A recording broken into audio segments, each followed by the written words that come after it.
Kasado ng iba't ibang road at transport projects sa layong maibsan ang mabigat na traffic. Makakaasa rin dito ang mga kalapit na rehiyon. Narito ang report ni Lay Alves.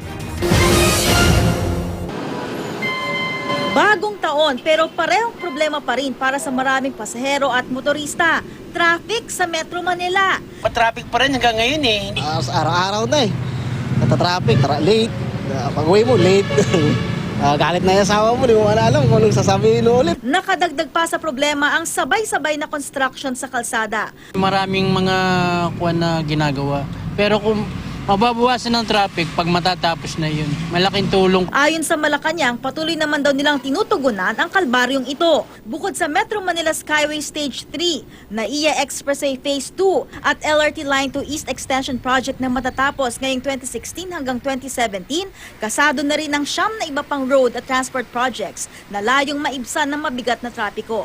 Kung sakali, matutulungan din ang mga proyektong ito hindi lang ang Metro Manila, kundi pati ang mga rehiyong kadikit nito, ang Central Luzon at Calabar Zone. Aprobado na rin daw ang bagong terminal building sa Clark International Airport. Kung tutuusin, dati pa raw dapat ginawa ang mga infrastrukturang ito para di na tayo umabot sa matinding problema ng trapiko ngayon. Hindi kasi uubra yung instant lamang, no, o yung immediate projects. Dahil nga lumalaki ang populasyon natin at dahil nahuli tayo doon sa paglalatag ng mga kinakailangang infrastruktura na hindi nakasabay sa paglago ng populasyon, ay kinakailangang ilatag itong mahalagang infrastructure projects. Dagdag na palasyo, hindi raw sinadyang pagsabay-sabay ng mga ito ilang buwan bago matapos ang termino ni Pangulong Noynoy Aquino. Kailangan daw kasing dumaan ng mga ito sa mga masusing pag-aaral. Hindi simple yung mga proyektong yan, no? Yung mga interchange, yung mga infrastructure projects na nabanggit natin, require detailed technical feasibility studies na hindi naman pwedeng matapos overnight.